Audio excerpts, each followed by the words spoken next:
Salut mes loups, j'espère que vous allez toutes et tous bien. On se retrouve cette semaine pour mon plan et demi du mois de septembre 2020. C'est quand même assez dingue de se dire qu'on est déjà au dernier tiers de l'année. Et bon, une année qu'on a très envie d'oublier, hein, je pense que tout le monde est d'accord. On a très envie de passer à 2021. 2020 peut aller se rhabiller, on est d'accord, ok. Mais bon, il faut quand même bien faire avec les derniers mois qu'il nous reste. Donc c'est parti pour un plan with me pour lequel j'ai choisi de sortir de ma zone de confort. Ça va être en fait l'un des deux thèmes du mois. Vous avez remarqué que le mois dernier, j'avais proposé deux thématiques. La première thématique, c'était une thématique un peu plus orientée développement personnel avec comment lâcher prise, en fait, tout simplement. Quelques techniques pour lâcher prise. Et j'avais illustré ça justement dans mon bullet journal via plusieurs pages et notamment la technique de l'aquarelle. Moi, pour ce mois de septembre, j'ai choisi de sortir de ma zone de confort parce que je me suis dit que ces derniers mois, j'utilisais peut-être un petit peu trop souvent les mêmes techniques. J'avais choisi de sortir du dessin et d'éviter les motifs répétés au fil des pages afin de pouvoir justement une première fois sortir de ma zone de confort et d'utiliser des techniques que je n'avais pas encore utilisées comme par exemple le collage, assembler des stickers ensemble. Et voilà, utiliser ce qu'on appelle du multi-technique, tout simplement. Et je me suis rendu compte que je faisais ça depuis plusieurs mois de suite, et au final, j'adore ça, mais ce serait plutôt pas mal de se faire un petit peu plus confiance maintenant, et de se lancer avec un dessin un petit peu plus technique, un petit peu plus, on va dire, exigeant, et c'est pour ça que j'ai choisi l'autre thématique de ce mois, c'est le steampunk. Alors, c'est un thème qui m'a été inspiré par le manuel steampunk que j'ai découvert dans mon Cultura local, qui est un livre qui est déjà magnifiquement illustré, et surtout déjà rien que la couverture, la première et la quatrième de couve, et en plus même le dos du livre sont vraiment sublimes, et puis surtout l'intérieur est magnifiquement bien illustré. C'est un livre qui donc traite du steampunk et de son influence sur l'art, sur le design architectural extérieur, intérieur, sur l'écriture également. Donc c'est un livre qui est divisé en 5 chapitres et qui traite de tous ces thèmes-là. Un livre de Jeff Vandermeer et de Desirina Boskovic, et c'est donc un guide illustré pratique et excentrique pour la création de rêves rétro-futuristes. Et en feuilletant ce livre, je me suis dit, tiens, c'est pas mal, parce que c'est vrai que le steampunk, déjà, j'ai envie de m'intéresser à ce mouvement artistique qui m'intrigue beaucoup, que j'ai découvert il y a 6-7 ans. Je voyais ces personnages habillés de manière extrêmement élégante, avec toutes sortes d'éléments métalliques sur eux, plein d'animaux mécaniques, des automates qui m'intriguaient énormément, et c'est vrai que la lecture du deuxième tome de La Passe-Miroir, avec le serviteur mécanique, me faisait un petit peu également penser à cet univers un peu steampunk. Et donc j'ai décidé de me lancer. Et c'est vrai que le steampunk, quand vous dessinez avec de l'encre, c'est pas évident. Et ne serait-ce que le lettrage du mois de septembre pour cette page d'introduction que je suis en train de réaliser depuis quelques minutes sous vos yeux, je me suis un peu accroché, et vous avez vu que je me suis même trompé dans l'arrondi du S, et j'ai quand même rattrapé en faisant mine que en fait ce sont des câbles électriques qui pendent sur le tuyau. Et en fait finalement l'effet est super bien rattrapé parce qu'on y croit, on a l'impression que c'est vraiment fait exprès, alors que je n'ai que rattrapé une erreur de quelque chose qui me paraissait pas forcément esthétiquement valable, on va dire. Mais ça c'est uniquement personnel, sachez-le. Je suis quelqu'un d'extrêmement exigeant envers moi-même quand il s'agit de dessiner sur papier. Je trouve que le dessin sur papier c'est déjà une technique qui est très exigeante en elle-même, puisque une fois que vous avez dessiné, vous n'avez pas énormément de moyens pour rattraper votre boulette. Hein. Si vous dessinez au critérium comme moi, pour le coup, ça va, mais lorsque vous ancrez et que vous vous gourrez avec l'encre, qu'est-ce que vous faites? Alors que je suis plus partisan du dessin digital, puisque c'est un dessin beaucoup plus permissif, évidemment. Il suffit juste de faire CTRL-Z, et puis, faut vous revenir en arrière quand vous faites une boulette. Donc, je suis très exigeant, parce que je trouve que, je n'arrive pas à dessiner.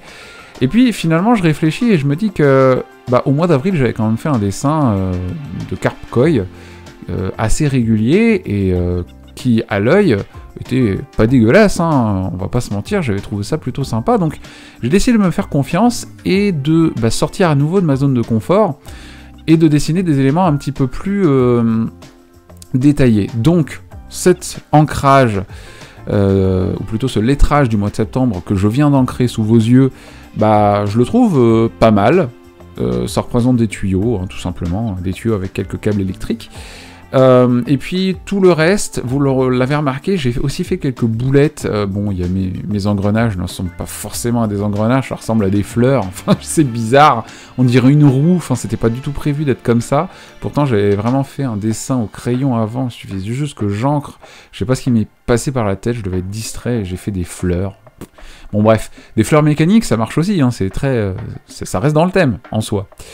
Pour faire les arrondis des tuyaux, en fait, à la base, je devais juste suivre, pareil, le contour que j'avais esquissé rapidement. Et puis finalement, pour faire quelque chose de beaucoup plus permissif, pareil, j'ai fait des ondulations un peu façon accordéon. Et je trouve que le résultat est pas trop mal non plus. Après, vous pouvez même faire des traits pas réguliers du tout. Et en soi, ce style-là vous permet quelque chose de... Enfin, c'est très permissif et c'est très débutant-friendly pour le coup. Donc pour les détails steampunk de cette page d'introduction, ouais, des tuyaux, des engrenages, je suis très dans le cliché, mais c'est parce que c'est vraiment ma première tentative dans le dessin steampunk, de représentation d'éléments steampunk, donc quelque chose de très mécanique, très métal, un peu rouillé, d'où mon utilisation du crayon de mine. Ça fait super longtemps, non mais pour vous dire, hein, pour l'anecdote, j'ai dû sortir d'une pile, d'un carton, sous une pile de 15 tonnes de papier couleur que j'ai ramené de mon stage dans une école londonienne en 2010. Donc autant vous dire que les crayons sont vieux, je les ai ramenés, j'ai ramené ma boîte de couleurs qui m'a pas servi depuis des années pour colorier mes tuyaux. Et j'ai colorié donc avec une base de marron clair, et ensuite j'ai voulu imiter un peu la rouille avec un crayon plus marron foncé, et je colore également avec un tombeau marron foncé les bords. Voilà. Donc ouais, ça pour donner une impression un peu de rouille, un peu métallique, un peu ocre, un peu cuivré. Je sais pas trop ce que j'ai voulu faire en fait, mais je trouve que le mélange de couleurs pour cette thématique-là de steampunk, quelque chose entre le marron, le cuivre, le doré, l'argenté, c'est vraiment une thématique de couleurs qui est plutôt sympa. Pour la page d'à côté, vous l'avez remarqué, j'ai pris une nouvelle page noire et je vais me servir de papier craft designé, donc avec plusieurs dessins, du dessin d'époque. Voilà. Et en fait, étrangement, je ne me sers pas des dessins en eux-mêmes, là, tout de suite maintenant. Je me sers de l'autre face parce que c'est le papier sur lequel je vais indiquer ma to-do du mois. Avec plusieurs objectifs que je vais tâcher de respecter, des challenges que je me pose également pour ce joli mois de septembre à venir. Donc la to-do, j'ai voulu écrire en doré et puis finalement c'est un échec, ça ne se voyait pas sur le papier. C'est pas du papier craft en plus, j'appelle ça du papier liège, mais en fait ils appellent ça paper craft, donc je dirais que c'est une sorte de papier craft. Dites-le moi en commentaire si je commets une erreur, je suis très curieux de savoir quel type de papier c'est. En tout cas, c'est du papier imprimé sur lequel je vais tirer une croix, puisqu'en fait, je ne me sers pas du tout de l'imprimer, on s'en servira un petit peu plus tard, quelques pages après.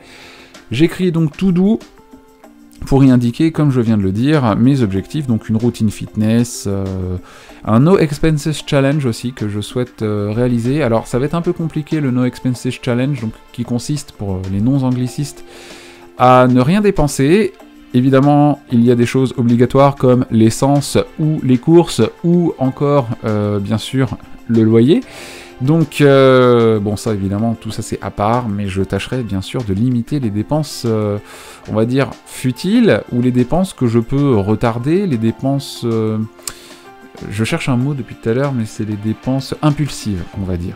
Et je rajoute bien sûr sur cette page, pour revenir à ce qu'il se passe à l'écran, sur cette page de papier noir, je me sers donc de crayons métallisés de la marque Faber-Castell. Pour celles et ceux qui souhaitent avoir la référence, c'est des Pitt Artist Pen Gold et Silver bien sûr, et j'écris donc cette magnifique citation que j'ai retrouvé sur le carnet de Bujo Pevi sur Instagram. Je crois que c'est son mois de février 2020, sur lequel elle a écrit cette phrase en anglais « Don't watch the clock, do what she do ». Alors, moi je suis un grammar nazi en anglais, donc j'écris « do what she does », et je pense que comme on parle d'une horloge, on devrait même dire « do what it does ». Mais bon, peu importe, j'ai écrit « keep going », donc en français ça veut dire « ne regarde pas l'horloge, imite-la ». Ne cesse jamais de bouger. Keep going, on pourrait dire reste en mouvement, en fait. Et c'est vrai qu'une horloge reste en mouvement, sauf si elle n'a plus de pile. Bien sûr. Alors, continuons. Vous avez pu aussi d'ailleurs voir que j'ai du masking tape d'époque. Il y a un magnifique masking tape steampunk avec des engrenages que j'avais retrouvé sur Etsy, mais le truc valait, je crois, 30 balles. Voire même 40 balles avec les frais de port en fait, et enfin c'est vraiment très peu cher, je crois que je sais plus combien c'était, si c'était 5 ou 10 dollars le rouleau, mais avec les frais de port c'était ridicule, le truc venait du Canada je crois, et les frais de port c'était assez terrible, donc j'ai préféré laisser tomber, et j'ai pris donc du masking tape écriture ancienne, et du masking tape également vieux monument, avec des drapeaux américains, Tour Eiffel, Colisée de Rome, Arc de Triomphe, tout ça. Et vous pouvez aussi remarquer, enfin vous le remarquerez sur les pages suivantes, j'ai du papier, donc sur le papier craft imprimé, il y a des motifs de tampons. Donc de tampons de la poste, enfin de cachets de la poste, et il y a aussi un tampon Exposition universelle de Paris de juillet 1900. On est tellement dans le thème, les gens. On est à 19-20e siècle, et je trouve que ça se colle plutôt bien au thème.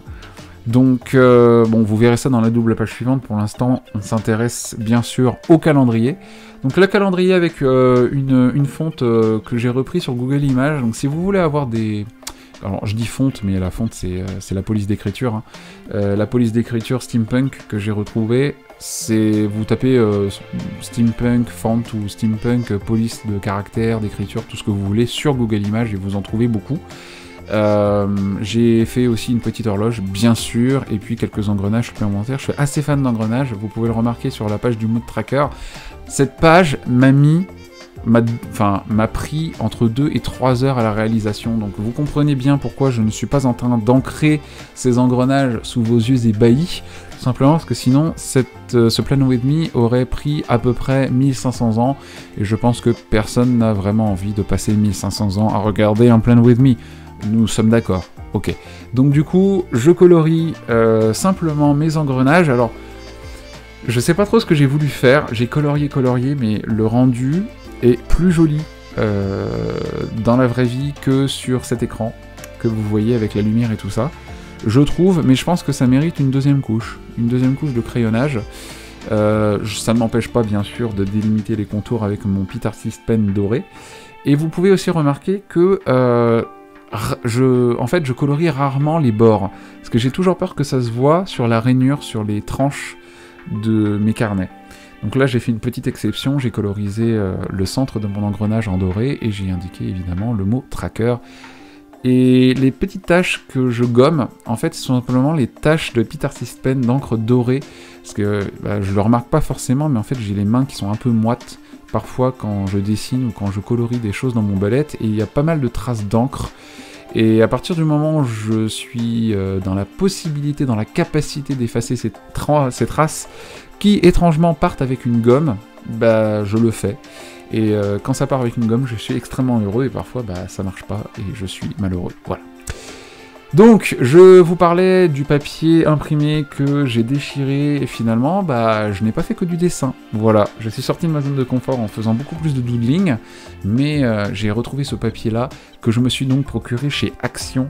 C'est un papier, donc ce Papercraft, je vous l'avais pas dit tout à l'heure, mais vous pouvez le retrouver dans le rayon papeterie d'une boutique Action. Mais ça, c'est un truc que j'ai trouvé il y a genre 2 ans, donc je sais qu'ils changent leur matos assez régulièrement, donc n'hésitez pas à aller jeter un petit coup d'œil. D'ailleurs c'est marrant maintenant que j'y pense, c'est vrai que je suis allé dans des actions, des magasins actions, plusieurs magasins actions, que ce soit sur Reims ou sur Lille, voire peut-être même à Paris je crois, pour aller regarder, ils proposent pas tous la même chose, et j'avais pas retrouvé ces carnets bullet journal à 2 € dont ils avaient parlé.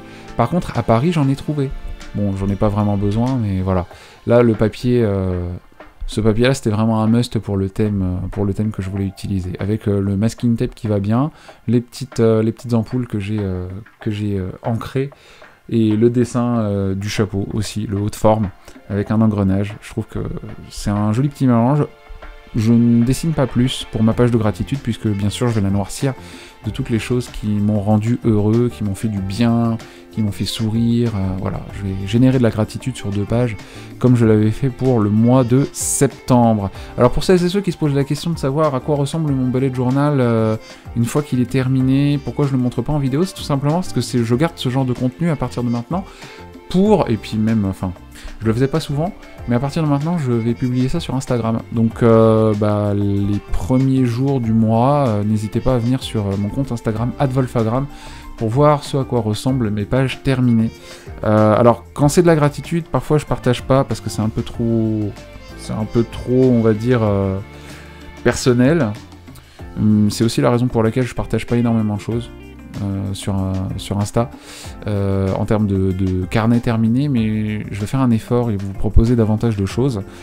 Voilà, donc davantage de pages, les pages terminées, les weekly, tout ça, n'hésitez pas à aller voir sur mon compte Insta, je le répète, c'est @wolfagram, pour voir un petit peu ce que je dessine et ce que je fais avec mes pages, et de voir le résultat une fois que les pages sont remplies. Voilà. Ma page de gratitude, ouais, j'ai écrit pas mal de choses, sauf à partir du 19 au 29, où j'ai pas écrit de gratitude, mais tout simplement parce que j'étais en train de vivre ma meilleure vie à Paris. Et puis, voilà. Sinon, j'écris 1 à 2 gratitudes. J'essaie d'écrire 2 gratitudes par jour, et ça me fait une double page bien remplie à la fin du mois.